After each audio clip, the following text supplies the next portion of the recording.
तो first part में हम वियतनाम लैंड करने के बाद हैनोई में थोड़ा सा स्टे करके वहां के आसपास के जगहों को घूमा और उसके बाद हम लोग अगले दिन चले गए हैलोंग बे।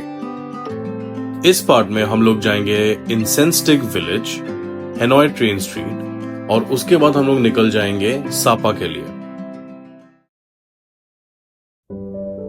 सफर की खूबसूरती मंजिल में नहीं, रास्ते के हर पल में बसती है।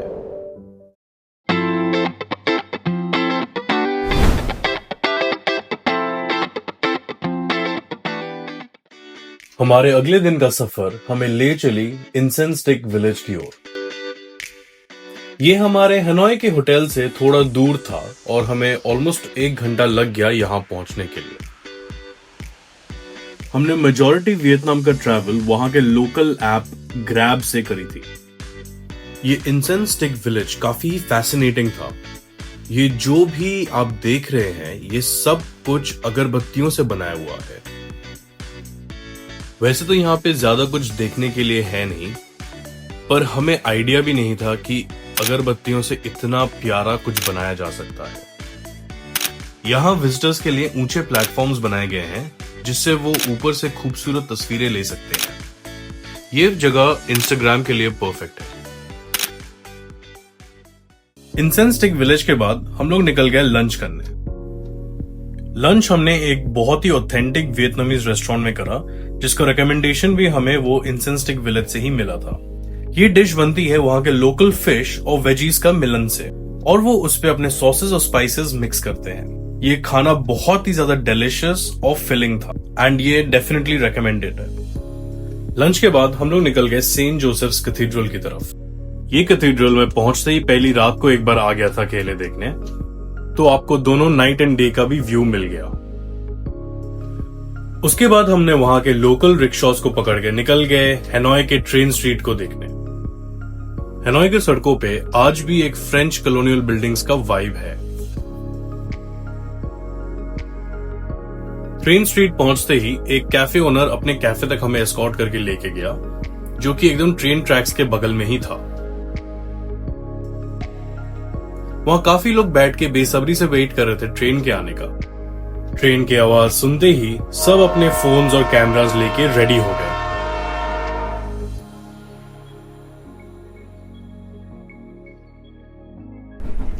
ट्रेन को अपने इतने पास से गुजरते देख एक्सपीरियंस काफी अनोखा था।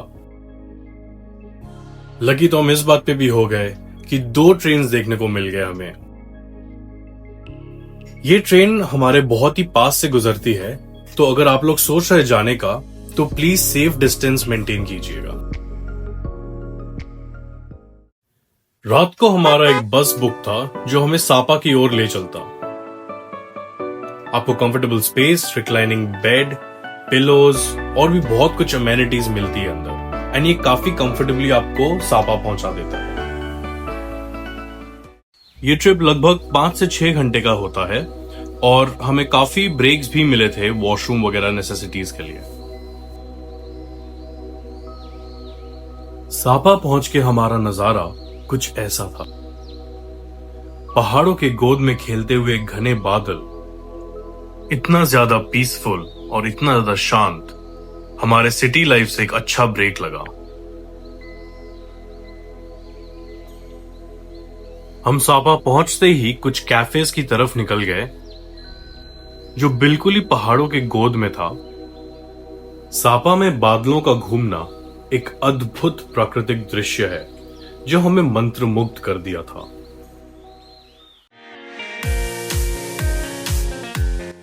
उस कैफे में काम करते हुए कुछ लोग अपने में खेल भी रहे थे और पेड़ों से कुछ फल भी तोड़ रहे थे। मैंने उसका भी वीडियो निकाल लिया।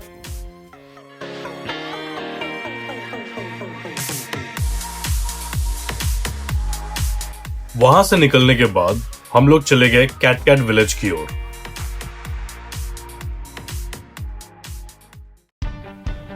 कैटकैट विलेज पहुंचने के बाद हमने देखा कि वहां पे काफी सीढ़ियां हैं, तो ये मेनली मैंने और भैया ने ही पूरा कंप्लीट करा। मेरे मॉम एंड डैड और उसके मॉम एंड डैड ऊपर ही खड़े रहे और उन्होंने ऊपर से ही व्यू एंजॉय करा।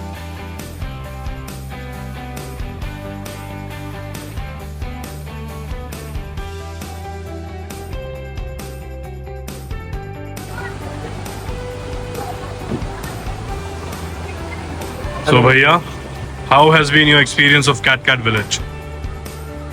एक तो तूने बोला ये हिंदी चैनल, So भैया, आपका कैट कैट विलेज एक्सपीरियंस कैसा रहा अभी तक? काफ़ी बढ़िया है एक्सपीरियंस और कल्चरली इतना रिच है वियतनाम, और स्पेशली दिस विलेज ये बहुत बहुत ही सुंदर है, बहुत ही सुंदर है। तो बारिश की वजह से थोड़ा it's been a spoil spot, but apart from that बहुत ही सुंदर रहा एक्सपीरियंस।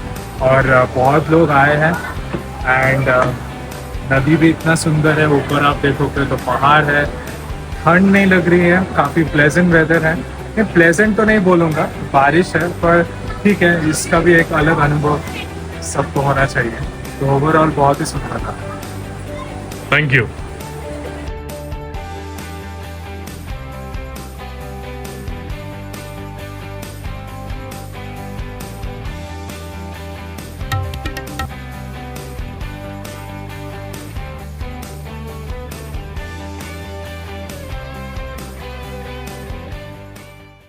रात को हम लोग निकल गए सापा स्क्वायर की तरफ, जहां पे हम थोड़ा घूम घाम के खाना खाने के लिए चले गए।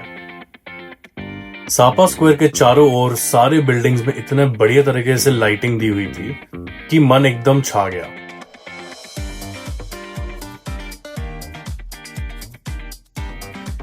इतना ब्राइट लाइट्स देख के हमारा मन सही में बहुत अच्छा हो गया। सापा स्क्वायर में हमने काफी टाइम स्पेंड किया और सभी ने बहुत सारे फोटोज वगैरह खिंचाए। अगली सुबह वेदर काफी खराब होने की वजह से हम लोग रूम में ही बैठे हुए थे और रिलैक्स कर रहे थे।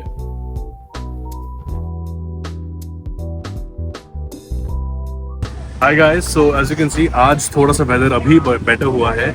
सुबह से काफी फॉगी था, काफी विजिबिलिटी कम थी एंड एवरीथिंग, तो हमने उस हिसाब से सोचा कि फैंसी पैन और ग्लास ब्रिज हमें जाना था, हमने वो कैंसिल किया सुबह सुबह।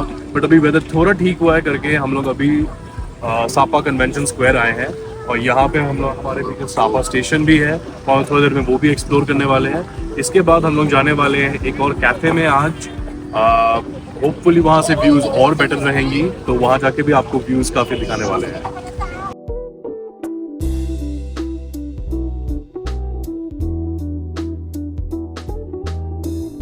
तो अभी हम लोग सापा स्टेशन के अंदर है और हमने अभी देखा है कि यहाँ पे एक हाईलैंड्स कॉफ़ी करके एक स्टोर है, जो हमने हनोई में भी काफ़ी देखा था, लेकिन because of the lack of time and stuff like that हम लोग जा नहीं पाए थे। So this is the place and we are gonna try and get a coffee before we head off to the next cafe.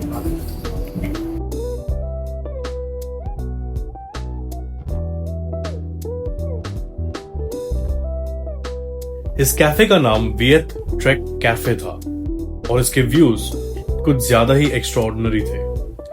आप सभी के चेहरे पे एक हल्की सी मुस्कान और एक सेंस ऑफ पीस देख सकते हैं।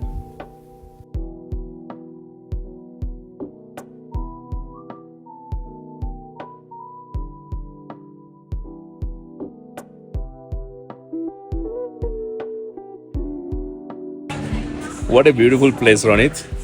It's amazing. You see the valley, huh? I'm very happy you bring me here, and thanks for choosing this We're Trekking coffee here. Lovely, right?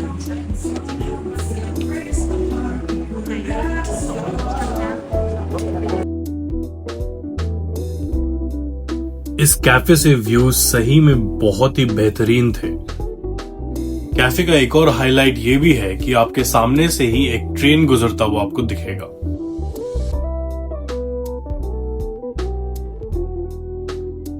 पूरे ही वियतनाम में इतने तरह तरह के कॉफीज मिलते हैं कि हम हर जगह जाके एक से ज्यादा ही कॉफी पी रहे थे।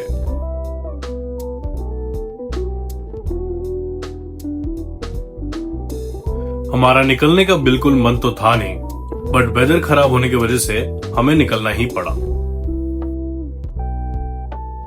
अगला दिन हमारा लास्ट डे था सापा में, तो हमारे होटल के पास ही एक कैफे में हमने लास्ट थोड़ा टाइम स्पेंड करके निकल पड़े हनोई की एयरपोर्ट की तरफ।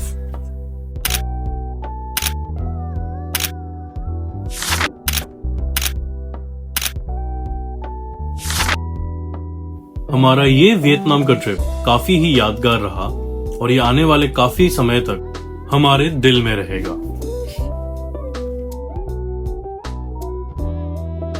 अब समय हो गया था घर वापसी का। हमारे इस सफर में ज्वाइन करने के लिए थैंक यू, और हमारे अगले सफर पे सी यू अगेन।